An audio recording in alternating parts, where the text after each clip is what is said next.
A ver, una pregunta. ¿Qué tienen en común Alejandro Magno y Julio César? Bueno, a bote pronto, que fueron dos de los mayores líderes militares de la historia, Vale, sí, pero voy más allá. O Demóstenes y Cicerón. dos oradores excepcionales. Exacto. Pero la clave es que, más allá de ser gigantes de la historia, a alguien se le ocurrió la idea de poner sus vidas una al lado de la otra, como en un espejo, para ver qué nos contaba el reflejo. Y esa idea, que hoy nos puede parecer casi lógica, fue revolucionaria en su momento. No se trataba solo de contar quién ganó qué batalla. No. Se trataba de entender por qué una vida tomaba un camino y otra que parecía tan similar acababa de una forma radicalmente distinta. La clave era descifrar el carácter. Pues ese es precisamente el corazón del material que vamos a analizar hoy. Vamos a sumergirnos en una obra que, literalmente, ha moldeado nuestra forma de entender el liderazgo, la virtud y hasta la biografía durante casi 2 milenios. Hablamos, por supuesto, de las vidas paralelas del escritor grecorromano Plutarco. Eso es. Y lo que queremos entender es por qué su autor insistía en que él no escribía historia, sino vidas. Queremos ver cómo ese método de comparación se convirtió en una herramienta brutal para explorar la naturaleza humana. Y también seguirle la pista, ¿no? Ver cómo este texto, a través de una odisea de traducciones y reinterpretaciones, acabó nada menos que en la pluma de Shakespeare. Y de tantos otros. Pero antes de empezar, hay un apunte inicial que lo cambia todo. Sí, y es fundamental entender esto desde el principio. El propósito de Plutarco era, por encima de todo, ético. No era histórico. O sea, no buscaba la precisión de una crónica. Para nada. Lo que quería era ofrecer un espejo moral. Un espejo para que cualquiera, al leer esas vidas, pudiera examinar la suya propia. Vamos, que fue, en esencia, una de las primeras grandes obras de autoayuda de la historia. Me encanta esa definición. Bueno, pues vamos a desgranarlo. Empecemos por lo más básico, para situarnos bien. ¿Qué son exactamente las vidas paralelas? Pues a ver, es una serie de biografías escritas en griego. Estamos a principios del siglo II después de Cristo, y su autor, Plutarco, no era un simple cronista. No, eso está claro. Era filósofo, era un erudito, y un dato que a mí me parece muy revelador, era sacerdote de Apolo en el oráculo de Delfos. Ojo, eso es importante. Su mente estaba entrenada para buscar significados más profundos, no solo para acumular hechos. Totalmente. Y la estructura de la obra es donde reside gran parte de su genialidad. Lo que nos ha llegado son 23 pares de biografías. Un griego y un romano en cada par. Eso es.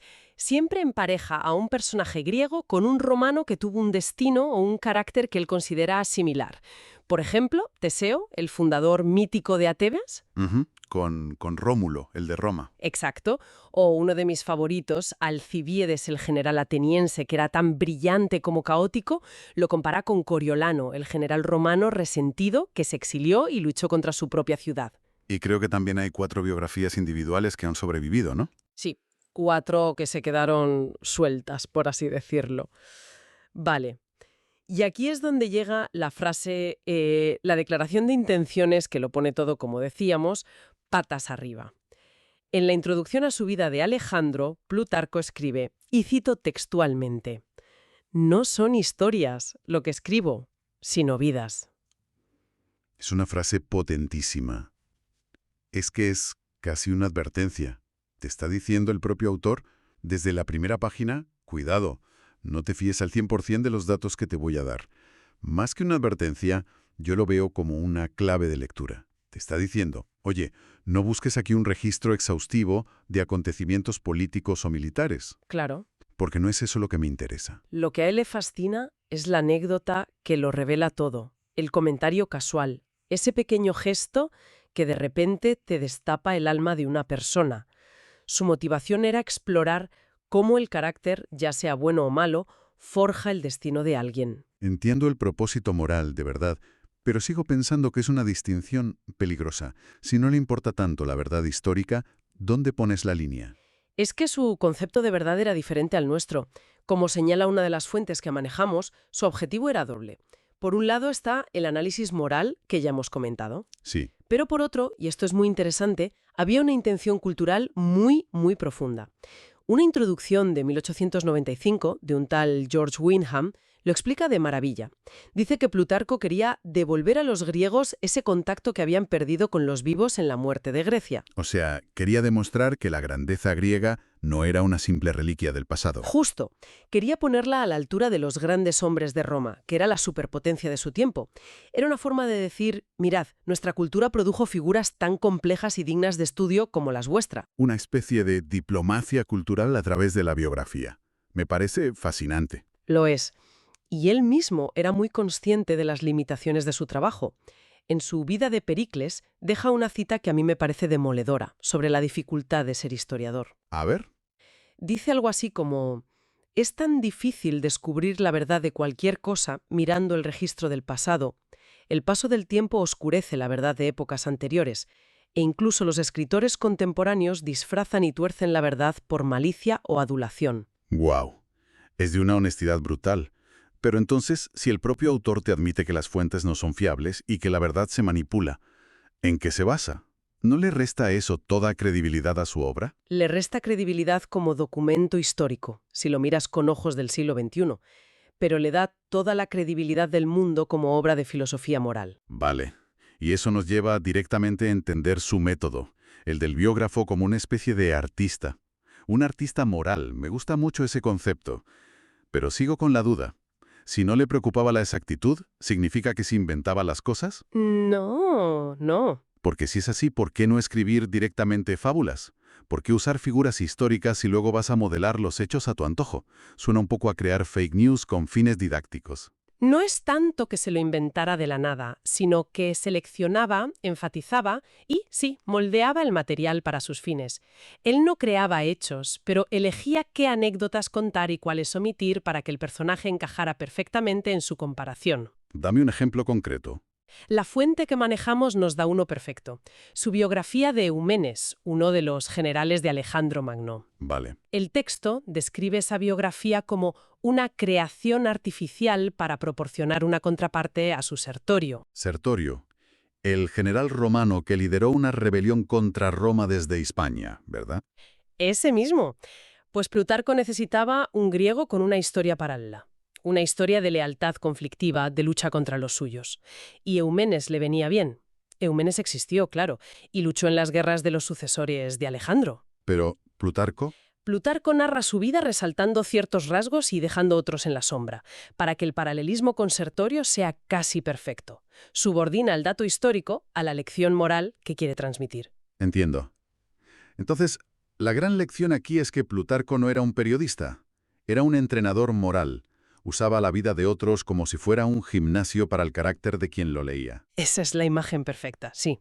Su obra no busca la objetividad, busca la introspección. Y por eso no hay buenos buenísimos ni malos malísimos. Nunca. Por eso no presenta héroes de mármol ni villanos de cartón. Describe las virtudes y los defectos de todos. La ambición de César es tan visible como su genio militar. Los utiliza como lo que la fuente llama actores morales en un gran escenario. El objetivo final es que quien lee se vea reflejado en ellos, que se pregunte, ¿y yo qué? ¿Cómo actúo yo ante la ambición, la traición o el deber? Exacto. Y, según los textos que hemos visto, nunca te da respuestas fáciles. No, eso parece. Incluso cuando emite un juicio, lo que hace es, y cito, plantear preguntas a sus lectores y sugerir líneas de pensamiento alternativas. Te invita al debate. Fomenta una visión compleja de la realidad. Te hace apreciar que puede haber verdad en puntos de vista que son totalmente contradictorios. Es asombrosamente moderno, la verdad. No te dice piensa esto, sino, mira, aquí tienes material para pensar, totalmente. Vale, lo aceptamos. La obra es una genialidad como ejercicio moral, aunque sea, digamos, cuestionable como historia, pero eso mismo la hace rara, controvertida. Y aquí viene mi gran pregunta.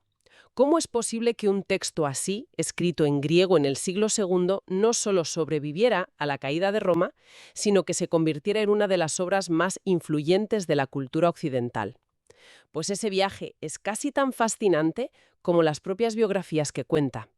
El primer milagro, como dices, es que sobreviviera. 1000 años son muchos años. Muchísimos. La obra circuló lo suficiente en el Imperio Romano como para que se siguieran haciendo copias durante toda la Edad Media. No llegó intacta, eso sí, se perdieron algunas vidas, como la de Hércules. Y la comparación entre Epaminondas y Escipión el africano, no, que dicen que es una pérdida terrible. Una pérdida que los historiadores lamentan enormemente, sí. Pero bueno, lo esencial sobrevivió. Y después de 1000 años de copistas, llega la revolución de la imprenta. El punto de inflexión. Claro, la primera edición impresa aparece en Roma, sobre 1470. Y un dato curioso, Ujú. no se imprime en el griego original. Ah, ¿no? No, se imprime en latín, que era la lengua universal de los estudiosos europeos en ese momento. A partir de ahí, se desata un efecto dominó. Se traduce al italiano, al español, en 1491, al alemán. La obra empieza a salir de los monasterios y a llegar a las bibliotecas de príncipes, de eruditos. Pero todavía no es un bestseller, por así decirlo. Aún es algo de nicho. Exacto. El momento clave, el punto de inflexión que convierte a Plutarco en un fenómeno cultural de masas, es la traducción al francés de Jacques Amyot en 1559. ¿Y qué tenía de especial esa traducción? Que la prosa de Amyot era una maravilla. Era elegante, era clara, vibrante. Consiguió que Plutarco sonara contemporáneo. Hizo que dejara de ser un clásico polvoriento para convertirse en lectura apasionante. Y fue un éxito arrollador en toda Europa. Y aquí es donde la historia da un giro increíble.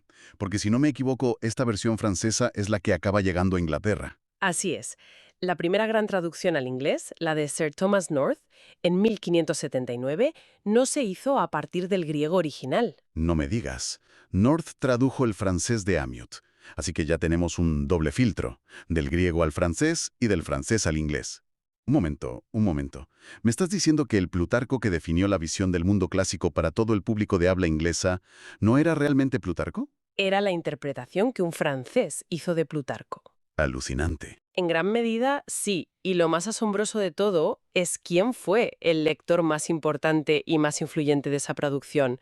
La versión de North se convirtió en la fuente principal para un dramaturgo que empezaba a despuntar en Londres llamado... William Shakespeare. Espera, frena un poco. Obras maestras como Julio César, Antonio y Cleopatra o Coriolano no se basan en fuentes históricas romanas directamente. No. Se basan en una traducción de un griego que admitía abiertamente que no escribía historia. Exactamente. Hay pasajes enteros de esas obras de Shakespeare que son la prosa de Thomas North puesta en verso, casi palabra por palabra. El carácter de Bruto, la pasión arrolladora de Cleopatra, el orgullo de Coriolano. Todo eso fue moldeado por la visión de Plutarco, filtrada por la elegancia de Amyot y servida en bandeja de plata por North. La historia de la literatura occidental habría sido muy diferente sin esa cadena de traducciones. Es increíble. Desde luego. Y la popularidad de Plutarco no se detuvo ahí, ni mucho menos. No. En 1683, más de un siglo después de la de North, se publicó una nueva traducción al inglés. Y esta vez, sí, directamente del griego. Se conoce como la traducción de Dryden, porque el gran poeta John Dryden fue su editor general. El hecho de que sintieran la necesidad de hacer una nueva traducción desde la fuente original ya te dice algo. Te dice que Plutarco ya no era solo una fuente para dramaturgos. Se había convertido en un pilar fundamental de la educación y de la cultura. Todo caballero culto debía haber leído a Plutarco. El legado parece innegable, desde luego. Las fuentes que manejamos citan una lista de admiradores que de verdad quita el aliento. El filósofo Montaigne llegó a decir: «Nosotros, los ignorantes, estaríamos perdidos si este libro no nos hubiera sacado del fango». Y los ejemplos siguen y siguen. Beethoven, en plena crisis personal por su sordera, escribió en una carta que Plutarco me ha mostrado el camino de la resignación. Encontró en esas vidas una fuerza moral para soportar su propio destino. Y el ensayista estadounidense Ralph Waldo Emerson, que la definió como una Biblia para héroes. Incluso un académico más reciente, Carl Rollison, afirma que ningún biógrafo lo ha superado en resumir la esencia de una vida. Pero todo esto me genera una contradicción muy grande. A ver, ¿cómo es posible que tantos pensadores, artistas, líderes, admiraran tan profundamente a un autor que, como ya hemos establecido, jugaba con los hechos para defender una tesis moral? ¿Es que no veían el problema? ¿O no les importaba? Ahí es donde el legado de Plutarco se vuelve mucho más complejo, y si quieres, oscuro. Porque la respuesta es que no solo vieron ese potencial, sino que hicieron exactamente lo mismo que él, pero a gran escala. ¿A qué te refieres? A que la obra ha sido constantemente manipulada. Los traductores y los editores a lo largo de los siglos no han sido meros transmisores del texto. Han usado a Plutarco para librar sus propias batallas ideológicas, ¿De qué manera? cambiando el texto directamente. A veces con cambios sutiles en la traducción, pero sobre todo de dos formas. La primera, por simplificación. El mismo George Wyndham, que elogiaba a Plutarco, se quejaba ya en 1895 de cómo en su época se reducían las vidas genuinas a longitudes convenientes para resúmenes y tesoros. Lo estaban convirtiendo en un libro de citas y anécdotas, como un manual de coaching de hoy en día. Exacto.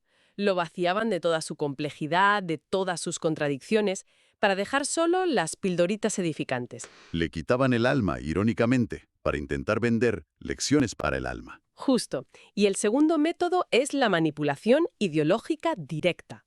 El caso más flagrante que cita nuestro material es esa traducción de 1683, la que editó John Dryden. Sí.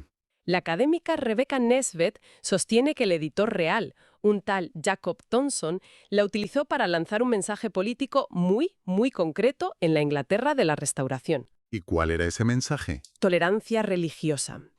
Tonson se aseguró de que en la introducción y en las notas de la traducción se destacara constantemente que Plutarco era un pagano. Un sacerdote de Apolo, como decíamos al principio. Claro, el argumento implícito era: si este hombre, sin ser cristiano, pudo alcanzar la cima de la sabiduría moral y la razón, entonces, y cito, la adhesión a una fe distinta no debería descalificar a un individuo racional para la participación política. Increíble. Estaba usando a un autor grecorromano del siglo II para luchar contra la intolerancia religiosa en la Inglaterra del siglo XVII. Exactamente. O sea que cada época ha leído a Plutarco a través de sus propias gafas. Ha buscado en él la justificación para sus propias preocupaciones, sus propias luchas. Las vidas paralelas no es un texto estático, para nada. Es una especie de documento vivo que se ha ido reescribiendo con cada nueva lectura. Y esa es, seguramente, la prueba definitiva de su genio. Una obra que permite ser leída y reinterpretada de formas tan distintas durante 2 milenios y que sigue generando debate, es, por definición, una obra maestra. Bueno, recapitulando entonces. Las vidas paralelas de Plutarco son muchísimo más que una simple colección de biografías. Desde luego. Son, por un lado, un estudio magistral sobre el carácter humano. Por otro, un puente cultural entre Grecia y Roma.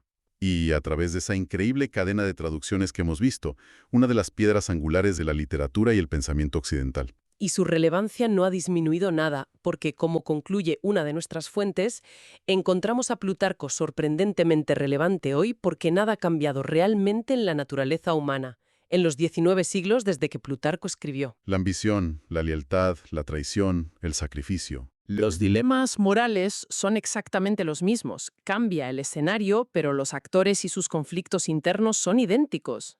Y para terminar, me gustaría lanzar una idea final para la reflexión. El objetivo de Plutarco, como hemos visto una y otra vez, era usar las vidas de los grandes para inspirar un examen moral en sus lectores. Sí.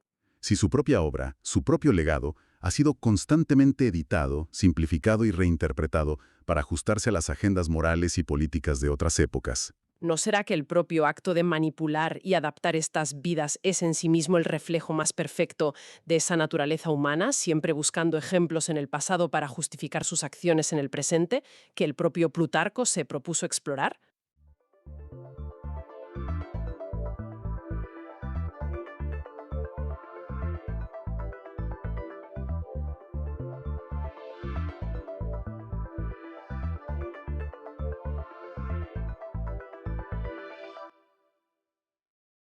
A ver, una pregunta para empezar. ¿Cuántos amigos de verdad se pueden tener? Y no me refiero a seguidores en Instagram ni a contactos de LinkedIn. Amigos de verdad. ¿Hay un límite físico, real, en el número de relaciones estables que nuestro cerebro puede gestionar? Es la gran pregunta, ¿verdad? Porque vivimos en un mundo que parece hiperconectado. La métrica del éxito social es el número de amigos que tienes. Sí. Pero a la vez, la sensación de aislamiento es muy común. Es una paradoja muy de nuestro tiempo. Pues hoy vamos a sumergirnos en una idea que a mí me parece fascinante y que intenta ponerle cifras a esa intuición. El número de Dunbar. Mm. Es una teoría del antropólogo Robin Dunbar que sugiere que sí, que nuestro cerebro tiene un límite, y nuestra misión hoy es desentrañar qué es este número, de dónde sale, si sigue siendo válido en la era de Facebook y sobre todo qué nos dice de nosotros como animales sociales. Para eso nos vamos a basar, claro, en el trabajo original de Dunbar, pero también en estudios más recientes que lo han puesto a prueba. Y en sus aplicaciones prácticas, que las hay. Y, como no, en las críticas científicas que ha recibido, que también son muy interesantes. Para empezar, la definición informal de Dunbar es genial, muy gráfica. Dice que 150 es el número de personas a las que no te avergonzaría unirte a tomar una copa sin ser invitado si te las encontraras en un bar. Y ese número, el 150, no es una cifra sacada al azar. Para nada. La teoría lo vincula directamente con el tamaño de nuestro neocórtex. El neocórtex, la parte, digamos, pensante del cerebro. Exacto. Piénsalo como la CPU de nuestro cerebro. Es responsable del pensamiento complejo, del lenguaje. La hipótesis de Dunbar es que gestionar relaciones sociales es una de las tareas computacionalmente más exigentes que existen. Más exigente que las matemáticas o la física. Pues sí, porque no se trata solo de recordar caras y nombres, se trata de entender la red de relaciones entre todas esas personas. ¿Quién es amigo de quién tiene una deuda con quién es de fiar? Entiendo. Es como tener un mapa social en la cabeza y ese mapa, pues tiene un límite de tamaño por el hardware con el que venimos de fábrica. Exactamente esa es la idea. Una capacidad de procesamiento finita impone un tope al número de relaciones que podemos mantener de forma significativa. Vale, vamos a desgranar esto, porque pasar de medir una parte del cerebro a un número tan concreto como 150 me parece un salto enorme. ¿Cómo se hace ese cálculo? Pues el punto de partida, y esto es clave, no está en los humanos, está en nuestros parientes primates. Ah, ¿empezamos por ahí? Sí, Dunbar, como primatólogo, observó que la forma en que los primates mantienen la cohesión de sus grupos es a través del acicalamiento social, el social grooming. El despiojarse unos a otros, las caricias. Justo, es su forma de crear alianzas, de mantener la paz, de fortalecer lazos. Es el pegamento social del grupo. El pegamento literal. Pero es una actividad que consume muchísimo tiempo y que, por lo general, solo se puede hacer de uno en uno. Claro. Esto impone un límite físico al tamaño del grupo. Si el grupo crece demasiado, no hay tiempo material para acicalar a todos y mantenerlo unido. Y lo que Dunbar descubrió fue una correlación matemática muy clara ¿Entre qué y qué? entre el tamaño del neocórtex de una especie de primate y el tamaño medio de sus grupos sociales. A mayor neocórtex, grupos más grandes. Y entonces, con esa correlación en la mano, dijo, vamos a aplicar la misma fórmula a los Homo sapiens. Exactamente. En 1992 tomó esa ecuación de regresión basada en los datos de 38 géneros de primates, introdujo en la fórmula el tamaño relativo del neocórtex humano y el resultado fue 148. 148, casi 150. Lo redondeó a 150, pero es crucial entender que no es una cifra mágica grabada en piedra. El propio Dunbar siempre ha insistido en que el intervalo de confianza estadístico era muy amplio, entre 100 y 230 personas. Vale, pero una cosa es una fórmula y otra la realidad. No se quedó solo en el cálculo, ¿verdad? Buscó pruebas en el mundo real. Sí, y aquí es donde la teoría se vuelve realmente potente. Se sumergió en la literatura antropológica, histórica, buscando patrones. Y los encontró por todas partes. ¿Por ejemplo? Pues, por ejemplo, el tamaño estimado de las aldeas agrícolas del Neolítico, las primeras comunidades sedentarias, rondaba los 150 habitantes. Fascinante. O los uteritas. Son una comunidad religiosa que vive en comunas. Tienen una regla no escrita. Cuando una de sus colonias se acerca a los 150 miembros, se divide en dos. Y no lo hacen por una teoría antropológica, lo hacen por experiencia. Saben que a partir de ahí algo se rompe. Exacto. Saben que el control social informal, la presión del grupo para que la gente se comporte, deja de funcionar. A partir de ahí necesitarían una policía, jerarquías. O sea que es un patrón que se repite una y otra vez a lo largo de la historia. Y no solo en comunidades civiles. Piensa en el ejército. La unidad militar básica funcional, desde el manípulo del ejército romano hasta las compañías de infantería modernas, ¿También? suele tener en torno a 150 soldados. Es el número ideal para que se conozcan, confíen los unos en los otros y funcionen como una unidad cohesionada en el campo de batalla. Aquí es donde se pone realmente interesante. Porque Dunbar conecta todo esto con la pregunta del millón. ¿para qué sirve el lenguaje? Su teoría es rompedora. Totalmente. Él se hizo un cálculo muy sencillo. Si un grupo de 150 humanos tuviera que mantener la cohesión solo con el acicalamiento físico, Como hacen otros primates, justo, pues tendría que dedicar aproximadamente el 42% de su tiempo total a esa tarea. el 42% del tiempo. Sería completamente inviable. No habría tiempo para cazar, para recolectar, para nada. Imposible. Por eso, Dunbar especula que el lenguaje evolucionó como una forma de acicalamiento barato o acicalamiento vocal. Me encanta el concepto. La conversación, el cotilleo, las historias nos permiten atender varias relaciones a la vez. Mientras hablo contigo, otras dos personas pueden estar escuchando. Compartimos información social, quién ha hecho qué, quién es de fiar, y reforzamos lazos de una forma muchísimo más eficiente. O sea que el cotilleo no es un vicio, sino la herramienta que construyó la civilización. Es una idea potentísima. El lenguaje no evolucionó para hablar del tiempo, sino para hablar de los demás. Esa es la esencia de la hipótesis del cerebro social. El lenguaje nos permitió superar el límite impuesto por el acicalamiento físico y mantener grupos mucho más grandes y complejos. Lo que a su vez permitió la cooperación a gran escala. Justo, la que define a nuestra especie.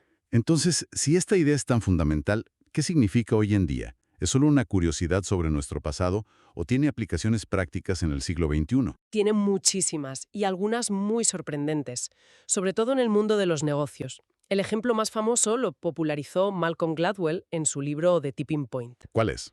Es el de la empresa W.L. Gore Associates, los creadores del tejido Gore-Tex. Ah, sí. ¿Qué hicieron exactamente? Suena a que se lo tomaron muy en serio. De una forma muy literal. Descubrieron, por prueba y error, que cuando una de sus fábricas superaba los 150 empleados, algo se rompía. Empezaban a surgir problemas de gestión, fricción social, la colaboración se resentía. ¿Y su solución fue? Radical y muy cara. Decidieron que ningún edificio de la empresa tendría más de 150 empleados. Construían los edificios con 150 plazas de aparcamiento y cuando se llenaban, simplemente construían otro edificio al lado. Es una aplicación asombrosa. Pero, ¿eso no genera silos? ¿Cómo se aseguraban de que los diferentes edificios de 150 colaboraran entre sí? Buena pregunta. Lo que hacían era agrupar varios de estos edificios en un campus para fomentar la interacción, pero mantenían la unidad social y operativa por debajo de ese umbral. Entiendo. La idea es que dentro de tu aldea de 150 la confianza fluye. Y el trabajo se agiliza. Y no son los únicos.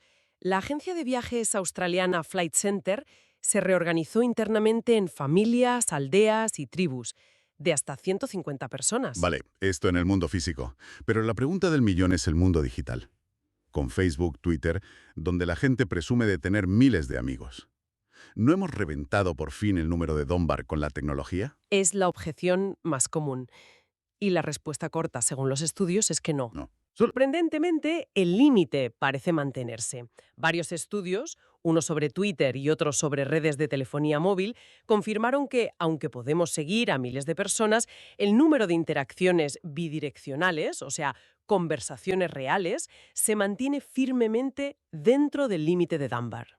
Entonces, lo que me estás diciendo es que, da igual que tenga la mejor fibra óptica del mundo, mi router cerebral social tiene un límite de conexiones. Y no se ha actualizado en milenios. Es una analogía perfecta. La tecnología nos permite mantener un registro de más personas, una especie de agenda de contactos gigante, pero no nos da el tiempo ni la capacidad cognitiva para invertir en mantener relaciones significativas con todas ellas. Tiene sentido. El propio Dunbar analizó datos de Facebook en 2010 y sus conclusiones fueron las mismas. Y hay un dato curioso de la red social profesional Xing. ¿Cuál? El mayor nivel de éxito encontrando trabajo a través de la red. De nuevo, esa cifra mágica. Entendido. Entonces, si este número es tan fundamental para la cohesión, supongo que no solo se aplica a empresas, sino a cualquier grupo que necesite funcionar como una unidad cerrada. Exacto. Y esa lógica se ha llevado a campos, mucho más oscuros, como el análisis de redes criminales o terroristas. Ah, sí. A menudo se estructuran en células que operan dentro de este límite numérico, por la misma razón, para mantener la confianza, la cohesión y la seguridad interna. Un grupo más grande se vuelve mucho más vulnerable a la infiltración. Bien, hasta ahora la teoría parece increíblemente sólida. Explica desde aldeas neolíticas hasta el éxito en una red profesional. Pero, como en toda buena ciencia, tiene que haber debate. No todo el mundo estará de acuerdo con el 150. Por supuesto. Y es fundamental analizar las críticas, porque no son triviales. Para empezar, otros investigadores han llegado a números muy diferentes. ¿Ah, sí? Sí, el trabajo más conocido es el de los antropólogos H. Russell Bernard y Peter Kilworth. Hicieron estudios de campo muy exhaustivos en Estados Unidos y llegaron a una media de 290 contactos. Un momento, casi el doble. Eso no es un pequeño ajuste, es una refutación en toda regla. ¿Cómo es posible que lleguen a conclusiones tan distintas? ¿Estaban midiendo lo mismo? Ahí está la clave. Intentaban medir lo mismo, la red social personal, pero con métodos diferentes. Dunbar se basó en la extrapolación desde primates. Bernard y Kilworth usaron métodos directos, como pedir a la gente que hiciera listas de sus contactos. Y les solía 290. Una media de 290, con una mediana de 231. Aunque su número no se ha popularizado tanto, es un contrapunto empírico muy importante. Y las críticas no solo apuntan a que el número podría ser otro, van más allá, ¿no? Cuestionan la premisa original. Exacto, atacan la raíz metodológica del argumento. Un estudio muy sonado, de 2021, replicó el análisis original de Dunbar, pero utilizando bases de datos de primates más actuales y métodos estadísticos más sofisticados. ¿Y qué pasó? Pues, por decirlo suavemente, los resultados fueron un caos. ¿Un caos? Sí. Dependiendo del modelo estadístico que usaran, los promedios de tamaño de grupo predichos para los humanos oscilaban entre 16 y 109 personas. Vaya. Pero lo más revelador fueron los intervalos de confianza. En un caso, el intervalo iba de 2 a 520 personas. De 2 a 520. Eso es como decir que el límite de velocidad en una autopista está entre 2 y 520 kilómetros por hora. A efectos prácticos es como no decir nada, ¿no? Exacto. La conclusión de los investigadores fue clara. La correlación no es lo suficientemente robusta como para derivar un límite cognitivo único y fiable para los humanos de esta manera. Entiendo. Y señalan otras críticas fundamentales. Que los cerebros humanos no procesan la información social igual que los de otros primates y que la propia socialidad de los primates se puede explicar mejor por otros factores. ¿Como cuáles? Aquí entra en juego la hipótesis alternativa más potente, la hipótesis de la dieta. La dieta. ¿Qué tiene que ver lo que comemos con el tamaño del cerebro? Pues según algunos investigadores, todo. Sostienen que lo que realmente predice el tamaño del cerebro no es la complejidad social, sino la dieta. Las especies que tienen que encontrar alimentos dispersos y difíciles de procesar, como la fruta, necesitan cerebros más grandes. Para crear mapas mentales, para recordar dónde están los árboles. Justo. En cambio, las que comen hojas, que están por todas partes, no necesitan tanta potencia cerebral. O sea que la causa y el efecto podrían estar invertidos. No tenemos un cerebro grande para ser sociales, sino que podemos permitirnos ser más sociales porque tenemos un cerebro grande que evolucionó para encontrar comida. Esa es la idea. La socialidad, desde este punto de vista, sería una consecuencia del entorno y la dieta, no la causa principal del tamaño del cerebro. Es un debate científico muy vivo y fascinante. Entonces, después de todo este recorrido, ¿qué nos queda? El número de Dunbar nos ofrece un marco increíblemente atractivo. Es una idea elegante que viaja desde nuestros ancestros hasta cómo organizar una oficina moderna. Es una teoría poderosa porque es simple y parece explicar muchas cosas a la vez. En el fondo, creo que su gran valor es que nos recuerda algo fundamental. ¿El qué? Que a pesar de toda nuestra tecnología, seguimos teniendo un cerebro con una capacidad social finita. Un cerebro moldeado por la evolución para la vida en grupos pequeños y cohesionados. Donde la confianza y la reciprocidad eran la clave para sobrevivir. Justo. Aunque, como hemos visto, no es una ley universal. Las críticas son serias y nos muestran que la realidad es mucho más compleja. Quizás el 150 es más una regla de oro útil, una media orientativa, que un límite estricto. Y hay un último matiz del propio Dunbar que creo que es la pieza más importante de todo el puzzle. Él mismo explica que dentro de ese gran grupo de 150 no todos son iguales. Hay círculos concéntricos. Como capas de una cebulla de la amistad. Exactamente. Hay un núcleo de unas 5 personas, nuestro círculo más íntimo de familiares y mejores amigos, a las que dedicamos de media el 40% de todo nuestro tiempo y energía. El 40% a solo 5 personas. Es una cifra brutal. Brutal. Luego hay una siguiente capa de otras 10 personas, hasta llegar a 15, a las que dedicamos un 20% más. O sea que si sumas, te das cuenta de que 2/3 de todo nuestro presupuesto social se invierten en apenas 15 personas. El resto, las otras 135, se tienen que repartir el tercio que queda. Visto así, la pregunta final quizás no es cuántas personas podemos conocer, sino a quién elegimos dedicar nuestro limitadísimo ancho de banda social. Si el tiempo y la energía son nuestros recursos más preciados, y la mayor parte se va a un grupo tan pequeño, ¿cómo está distribuido nuestro propio portafolio de relaciones?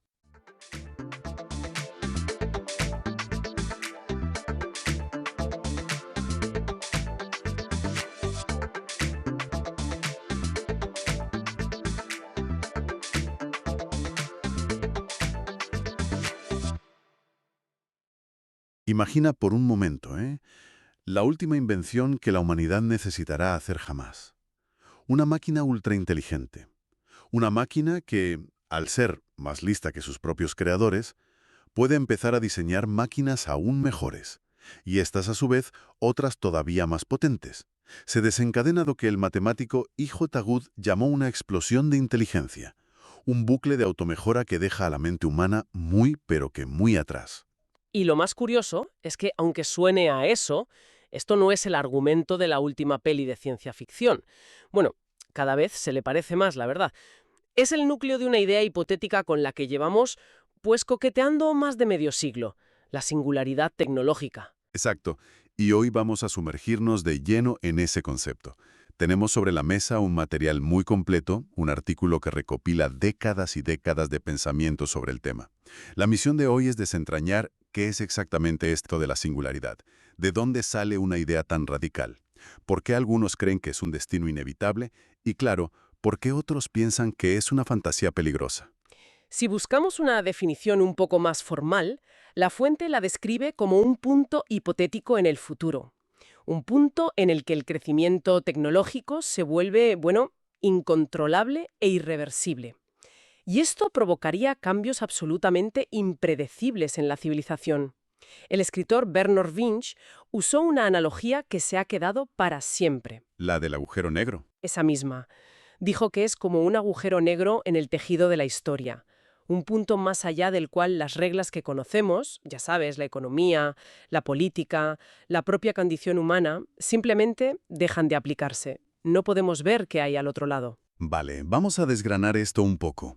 Lo primero que me llama la atención es que, aunque suene a algo muy de ahora, muy de Silicon Valley, sus raíces son mucho más profundas. El artículo nos lleva hasta los años 50, a una conversación con el matemático John von Neumann. Así es.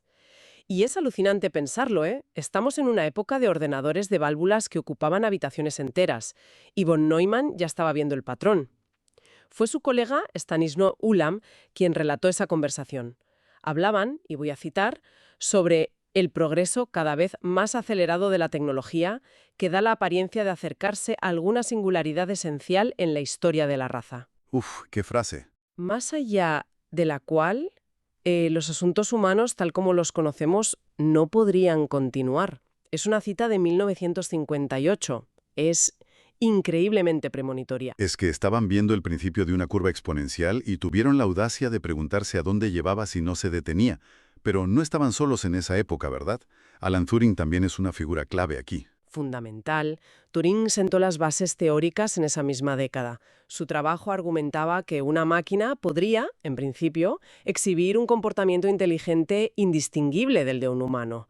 Ahora bien, el artículo hace una distinción muy importante aquí para no liarnos. ¿Te refieres a la diferencia entre una IA que nos gana al ajedrez, por ejemplo, y la singularidad en sí? Justo eso.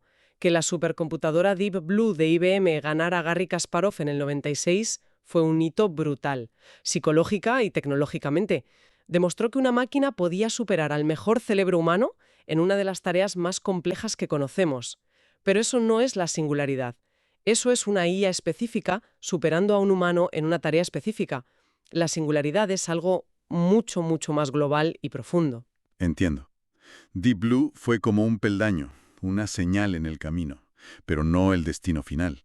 Entonces, ¿quién recoge el testigo de von Neumann y de Turing para convertirlo en el concepto que debatimos hoy? Pues la idea fue madurando poco a poco.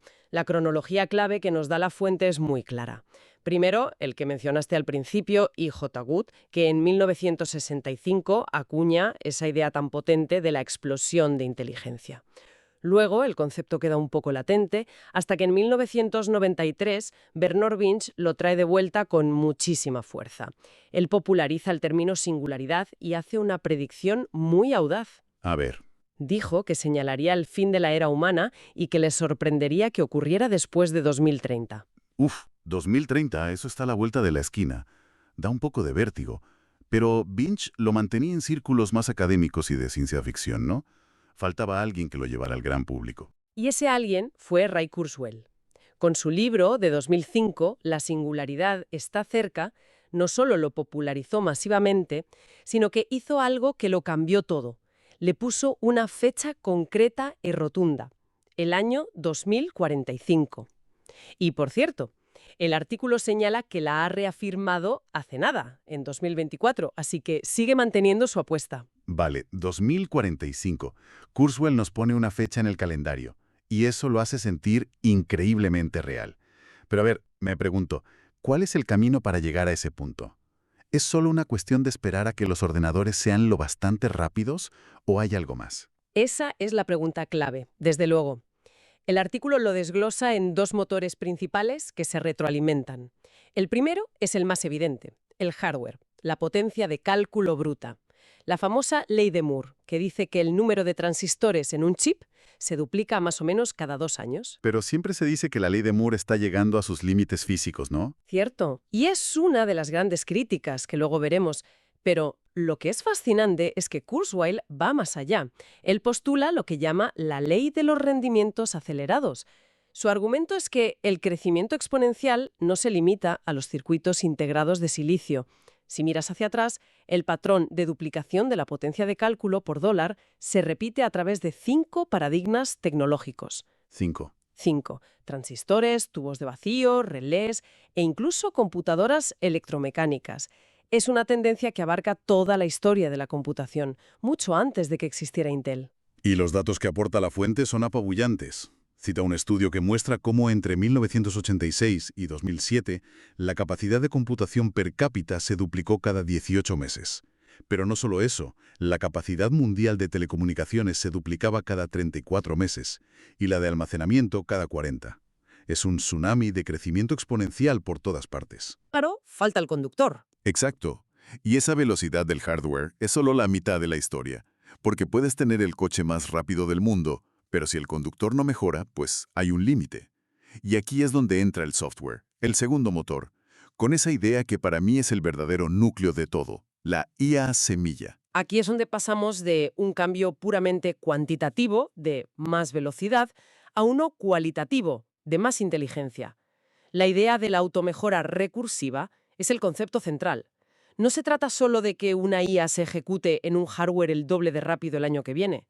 Se trata de que esa IA sea capaz de analizar su propio código fuente y reescribirlo para ser más inteligente. Más eficiente. Exacto. Es como si un coche de carreras no solo fuera más rápido en cada vuelta, sino que pudiera rediseñar su propio motor y su aerodinámica mientras corre para ser aún más rápido en la siguiente vuelta. Es una analogía perfecta, sí. Y este proceso de optimización podría ocurrir de forma autónoma, sin necesidad de que un programador humano le diga qué hacer. Una máquina que se hace más lista a sí misma, en ciclos cada vez más rápidos, es el verdadero combustible de esa explosión de inteligencia. El hardware más rápido acelera los ciclos, y cada ciclo hace que el software sea mejor. Es un bucle de retroalimentación que, en teoría, podría volverse imparable. Todo esto suena casi a profecía, a un destino tecnológico inevitable.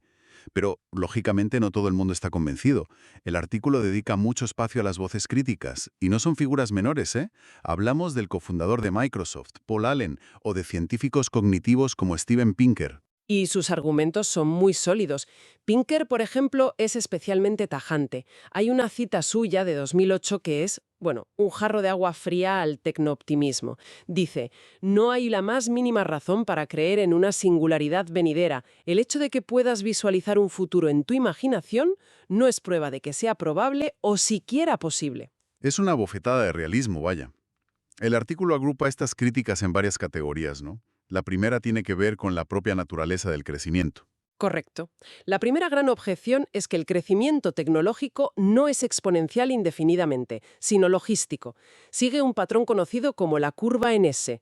El crítico Theodore Modis lo explica muy bien. El progreso en cualquier campo tiende a empezar lento, luego se acelera de forma casi exponencial, sí, pero inevitablemente llega a un punto de inflexión, donde empieza a desacelerarse y finalmente se estanca al encontrar límites. Ah, claro, como la velocidad de los medios de transporte.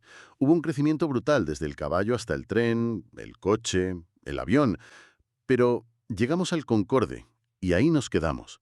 Chocamos contra un muro de física de economía. Esa analogía de los aviones es muy potente. Demuestra que la innovación no siempre es una línea recta hacia el cielo. A veces choca contra un techo. El segundo grupo de críticas se centra precisamente en esos techos, en los factores limitantes de la propia tecnología.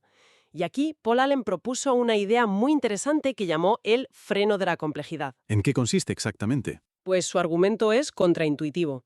Sostiene que cuanto más avanzamos en la comprensión de algo tan inmensamente complejo como la inteligencia o la biología, más difícil, no más fácil, se vuelve dar el siguiente gran paso.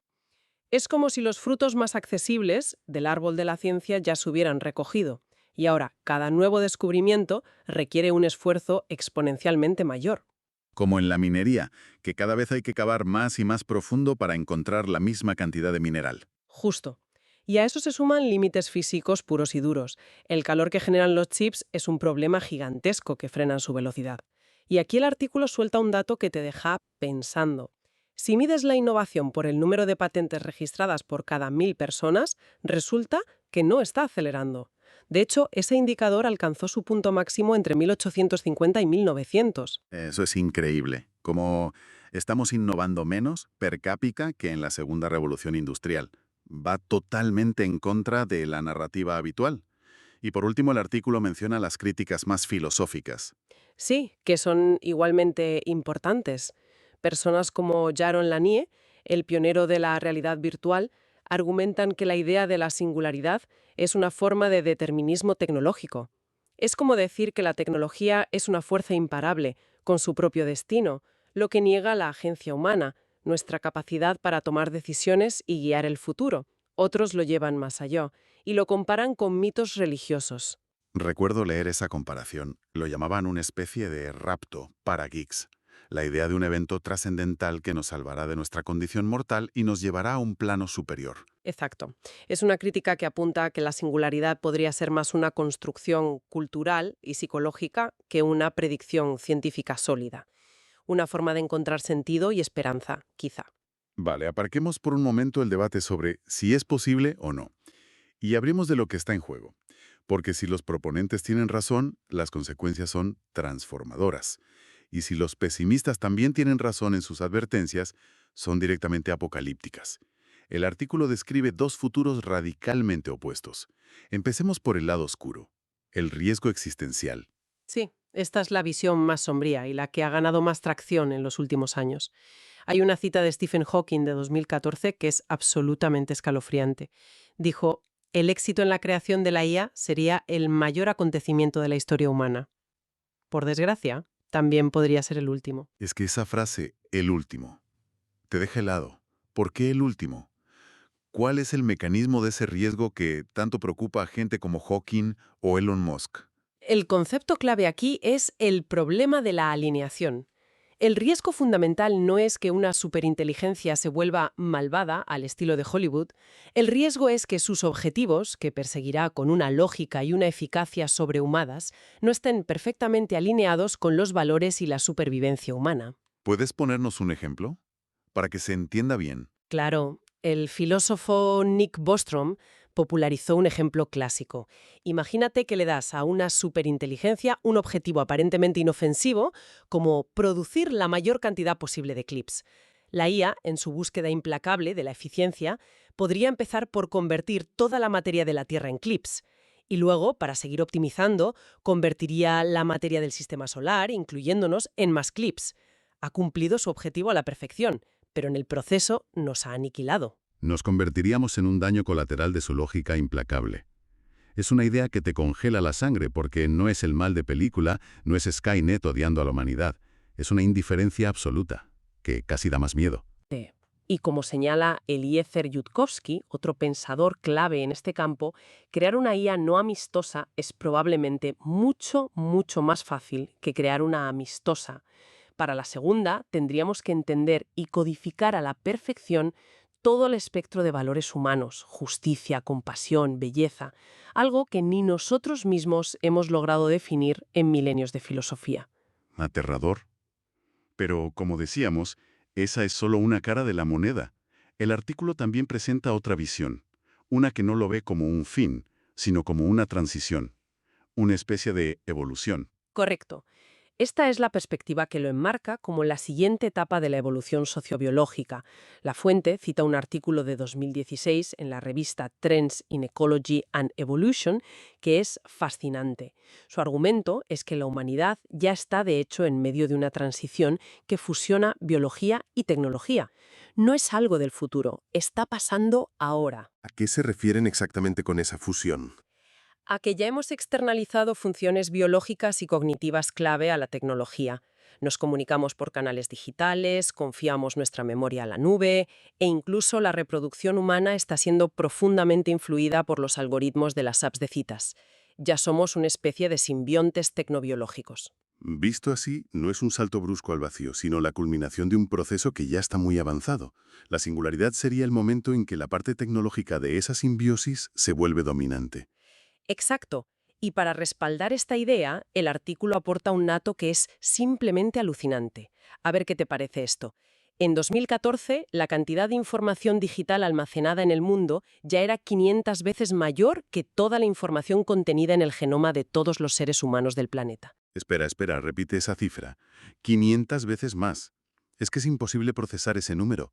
Estamos hablando de crear, en unas pocas décadas, una biblioteca de información artificial 500 veces más grande que la que nuestra especie tardó cientos de miles de años en escribir en su ADN. Pues agárrate, porque la proyección es aún más impactante. Si el crecimiento del almacenamiento digital continúa a su ritmo actual, en unos 110 años, la cantidad de información digital rivalizará con la información contenida en el ADN de toda la vida en la Tierra. Plantas, animales, bacterias, todo. Sería una duplicación de la información total de la biosfera en apenas 150 años. Desde una perspectiva evolutiva, es un evento de una magnitud sin precedentes. Un cambio geológico, vaya. De acuerdo, es momento de recapitular. Hemos viajado desde una conversación de sobremesa en los años 50 hasta las predicciones para 2045. Hemos visto la singularidad como una explosión de inteligencia imparable impulsada por el crecimiento exponencial del hardware y la magia recursiva del software. Y también la hemos visto como un mito tecnológico, una fantasía frenada por los límites de la física y la creciente complejidad de la propia ciencia. La tensión fundamental, como se desprende de todo el material, reside en esta pregunta patente. ¿Sigue el progreso tecnológico patrones predecibles, como la curva S, que inevitablemente se estabilizan y nos dan tiempo a adaptarnos? ¿O la automejora recursiva de la IA representa una ruptura fundamental con todo lo que ha venido antes? Un verdadero evento impredecible, ese agujero negro en la historia del que hablaba Vinch. Es la gran pregunta que define el debate, sí.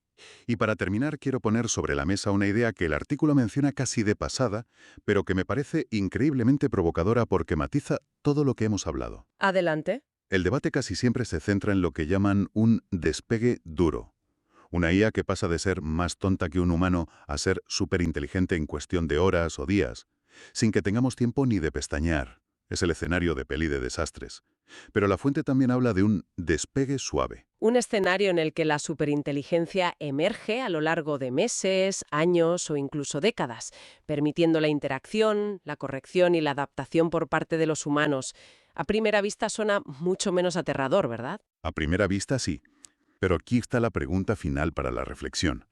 ¿Un despegue suave es realmente menos arriesgado o simplemente nos introduce en un periodo de transición mucho más largo, ambiguo y complejo? Un periodo en el que la humanidad tendría que intentar gobernar, negociar o simplemente coexistir con una inteligencia que, aunque crezca lentamente, sabemos que inevitablemente acabará superándola por completo. ¿Qué significa para una especie gestionar su propia obsolescencia o su trascendencia en tiempo real y a cámara lenta?